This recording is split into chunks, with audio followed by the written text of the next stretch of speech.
Actually, they've already given me 2 minutes. I resent that. I don't account for those 2 minutes, right? I've never been sorrier that I don't have slides, because it's bad enough to have a 20-year-old picture of yourself up there when you're standing here. It's really rotten to have it right behind you, you know? I'm always flattered when people recognize me from my books. When I came up with the title for my talk, Realism is No Longer an Option, I wasn't sure just what subject I was going to focus on, since there's no lack of impending catastrophes about which wise people assure us that most of our proposed solutions are unrealistic. What's realistic, we're told, is to fling ourselves onward toward what we are told is progress, hoping that new and ever more clever economic or biological fixes will make everything all right. Over and over again, official voices declaim that attaining a carbon-free society is unrealistic, that solar and wind are boutique industries, although the Union of Concerned Scientists has stated that renewable energy could reliably produce 80% of our electricity by 2050. And I had solar panels on my roof just the day before I left. Small farm, which didn't cost me anything, by the way. Ask me about Sungevity if you don't know about it. Small farmers are nice enough, we're told, but realistically, they'll never feed their nation. So the percentage of global investment that was agriculture directed dropped from 16 to 4% between 1980 and 2010. Yet the World Bank recently reported that a 1% increase in GDP in the agriculture sector in the poor world would be twice as effective in alleviating poverty as an equivalent increase in any other sector. So before I turn to my actual subject, which is soil, and I'm happy so many people have talked about it this morning, I'm going to begin with a very brief account of how I began my own long career of unrealism 36 years ago. Years before many of you were born, in 1977 to be exact, I was asked by the environmental organization Friends of the Earth to write a sort of manifesto about food, nutrition, and agriculture as a chapter for a book to be called Progress as if Survival Mattered. The plan was to put it on the desk of every incoming legislator in the vain hope that they might think, if they read something. The assigned outline in regard to each topic was, where are we now? What do we need to be? And what do we have to do to get there? They gave us a couple of months, and of course it was ridiculous, but I accepted. And after an orgy of reading and thinking, I concluded the following. Modern industrial agriculture was beginning to wreak havoc on the US air, soils, and water, a fact not being widely acknowledged. Worse, the same machinery and chemical-intense, labor-saving, ecologically disastrous agricultural system was being exported around the world to where people needed not CAFOs, not job-destroying machinery and export crops, but small-scale animal raising, employment, and food crops. So I concluded that from an ecological standpoint, the present global food system was environmentally unsustainable, and that everywhere in the world, humans were destroying, mostly unknowingly, the underpinnings of their own survival. As for the second question, where did we need to get to? If somebody drank from this, it's okay. I needed it. The second question, where do we need to get to? The answer seemed evident. Given the inherent properties of natural systems on which we all depended, we obviously needed to end up in a world composed of much smaller, more regionally self-sustaining and self-restraining units, each of which would recognize the ecological limits within which we all have to live. Where food was concerned, this meant we needed to invest in food production systems around the world, thank you, my own water, that were based on and respected their local environments, or in slow money terms, we had to bring money back down to earth. Since what we called progress was carrying us inexorably toward ever larger global systems, I could not imagine how such a world would emerge peaceably, if at all. And it seemed so unlikely that if it seemed so unlikely even to someone like myself who'd thought a lot about it, how could such a scenario be made credible for anybody else? Which led me into the third question, and I'm an educator, so my question is always, how do we educate people to get where we all want to get to? It seemed to me the only way we might begin to turn things around was to teach people to pay more attention to the costs, the ecological, economic, and so forth costs, the ongoing global costs of producing their food.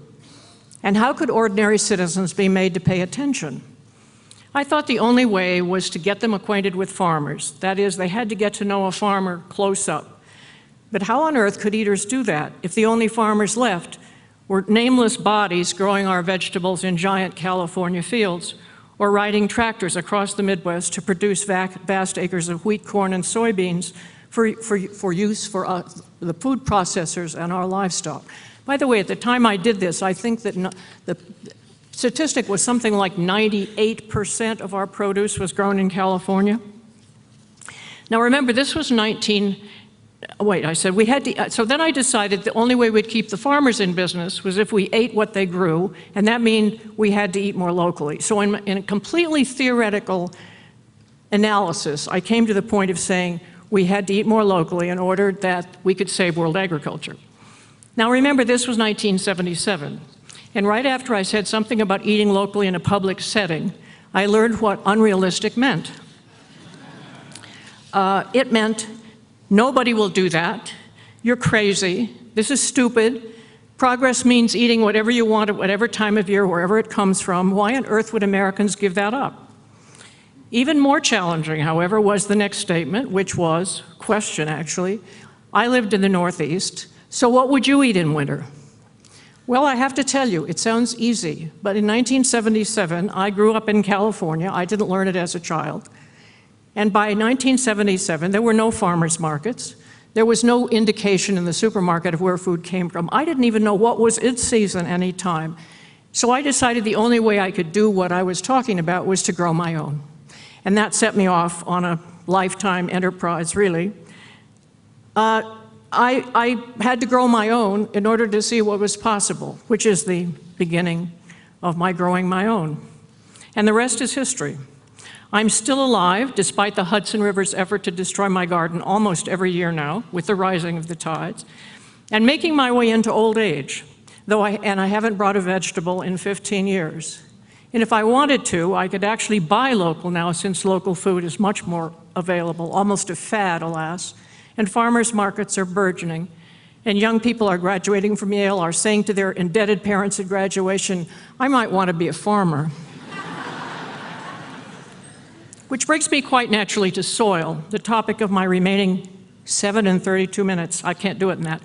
Although I've been seriously food gardening for over 50 years and thought I was a knowledgeable friend of the soil, I was until recently stunningly naive about the lives being lived under my feet.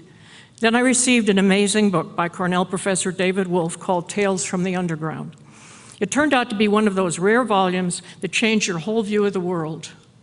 Of course I know, as many people know, that there are millions of organisms down there, most of them too small to be noticed, but Wolfe takes it further. Push your thumb and index finger into the root zone of a patch of grass and bring up a pinch of earth. You will likely be holding close to 1 billion individual living organisms. Perhaps 10,000, let me do this. Perhaps 10,000 distinct species of microbes, most of them not yet named, cataloged, or understood.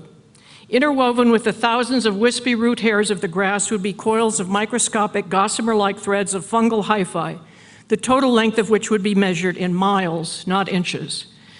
That's 1 billion living organisms, 10,000 species of microbes, and miles of fungal threads, most of them not yet named, cataloged, or understood, in just a pinch of earth. Wolfe goes on to say that we know more about the movement of celestial bodies than we do about the soil because it's nearly impossible to study these organisms in the laboratory. Scientists are lucky, he says, if they can come up with the right nutrient mix to culture and study 1% of the microbes found in a typical soil sample. This poor success rate is due in part to the complex interdependence between subterranean organisms. They can't survive when isolated from their neighbors, just like we can't. We haven't learned that yet.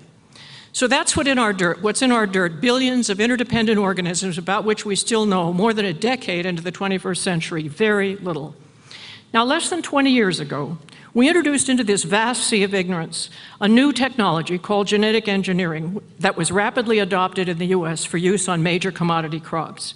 Genetically engineered plants, most of them designed to be invulnerable to glyphosate-based herbicide Roundup, now occupy 93% of US soybean acreage and 73% of US corn acreage. I think the corn is actually higher. I think my figure's old.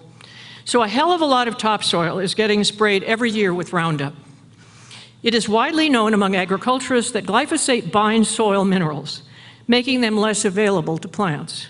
But little attention has been paid to this beyond recommending that farmers increase the manganese in their fertilizer applications to compensate for the glyphosate-induced unavailability of manganese. Then 2 years ago, the USDA was asked to approve for planting a Roundup Ready version of alfalfa, our major annual crop. Feed crop, animal feed crop. In January of 2011, before the decision was made, a noted crop scientist, Emeritus Professor Don Huber of Purdue University, wrote to USDA Secretary Vilsack describing a series of disturbing agricultural problems apparently related to glyphosate and urging the alfalfa release be postponed to allow for more research. The identified problems included infertility and early-term abortions in cattle and hogs fed GMO corn and soy, a loss of the next generation of animals that was putting some dairy farmers out of business. Researchers in the field were also noticing a rise in harmful fungi and parasites, while beneficial fungi, like some of those millions I mentioned earlier, and other organisms that help plants utilize minerals were declining. Professor Huber warned that there seemed to be a new pathogen, apparently related to the use of glyphosate, that was affecting the health of plants in the field and animals fed those plants. He asked the Secretary to slow down the approval of Roundup Ready alfalfa to allow time for careful studies of the pathogen and its effects. The letter sent confidentially to Secretary Vilsack was leaked, apparently by the Secretary's office, and within a month, Vilsack approved the unrestricted planting of alfalfa. Once Professor Huber's observations were circulated in the blogosphere, there was major pushback. There were denials, criticisms from scientists about Huber's claimed failure to provide detailed studies, and so on. Although a few other scientists, mostly those close to retirement, defied a flood of hostile attacks and were reporting problems with crops and animals exposed to Roundup. At this point, the din of denial is so noisy that it's impossible to sort out how much of what Huber reported is exactly accurate. Though what is beyond dispute is that any researcher who comes up with a negative finding about a genetically engineered crop will be viciously attacked. What's undeniable is that the USDA has decided to allow a glyphosate-resistant form of the nation's most important forage crop to be planted on millions of acres, thus exposing even more soil organisms to the widely used glyphosate. And although we know very little about the organisms down there getting hit, what's certain, as Professor Huber pointed out, is that when you change one thing, everything else in the web of life changes in relationship. Now let me move on to a personal story about my beloved food-producing garden on the west bank of the Hudson River that was utterly destroyed by that river in 2010. Rebuilt to be 2 feet higher so the land would at least drain, most of the garden ended up with some topsoil, except for 4 beds filled to the top with subsoil, so rock hard that when a friend came by with a pickaxe to break up one bed, we tossed the lumps into the river because they were too unyielding to smash. I knew how to turn this stuff into fertile soil over time, but I wanted to use the bed immediately and struggled to imagine what might agree to grow there. Ultimately, I decided to plant sweet potatoes in one bed, my experience being that sweet potatoes would grow anywhere and at least cover the bed with pretty foliage. Mid-June, I went out and planted 12 sweet potato slips that I'd sprouted from one of last year's crop. As expected, the bed produced mountains of beautiful foliage, which at least made it look nice. And in October, a friend and I dug in to see what had developed underground. Considering the situation, I had a remarkably good crop, 23 pounds of sweet potatoes from a 3 by 12 foot space. But more remarkable was what the roots had done to the soil. In one growing season, the sweet potatoes had converted a bed of silt that hardened into rock when you looked at it, into a crumbly soil you could plunge your hand into. Concluding after a web search that this beneficial sweet potato effect was not common knowledge, I asked around and finally reached a farmer who was also a microbiologist, the first person I'd talked to who was not surprised. He told me that certain soil organisms collect sugar off the root hairs of these big-rooted crops and excrete a compound called glomalin that glues together the soil particles, preventing them from packing into a rock-like mass. Here's part of the text of a pamphlet he sent me called "What is Glomalin?" I have 7 seconds, and I'm not going to finish, so give me another minute. Glomalin was identified at the USDA in the early 1990s on hair-like projections of arbuscular mycorrhizal fungi, those ones I was talking about. These fungi are ancient microorganisms that evolved with plants to aid in acquiring nutrients, especially immobile nutrients like phosphorus. So now we know. Here's an ancient vital organism, absolutely critical to the texture, the phosphorus availability, and therefore to the production capacity of our soils. As the pamphlet on glomalin says, it's literally holding our farms together. And yet, as another of my soil books reports, glomalin was considered an unidentified contaminant of humus until 1996. So until 17 years ago, we farmed in total ignorance of these essential organisms. Obviously, we've been growing our food cluelessly, as if nature were an enemy with whom we are at war, drenching our soils with chemical novelties to kill organisms we deemed our foes, unconcerned about the fate of our unknown friends. Year after year, we've dumped a single chemical, glyphosate, on literally millions of acres, assuming that it would do only what we intended, kill weeds. We don't need Professor Huber's assertions to know that glyphosate is changing the invisible lives in the soil, and that those underground organisms, most of us are hardly aware of, are probably more vital to our long-term survival as a species than any of the larger living things we encounter every day. And so it's evident that where soil is concerned, realism is no longer an option. We cannot go on treating soil like dirt and expect to survive. Unrealistic as it is to imagine 7 billion people taking a stand on behalf of the organisms under their feet, it seems much more likely than just going on as we are. Thank you.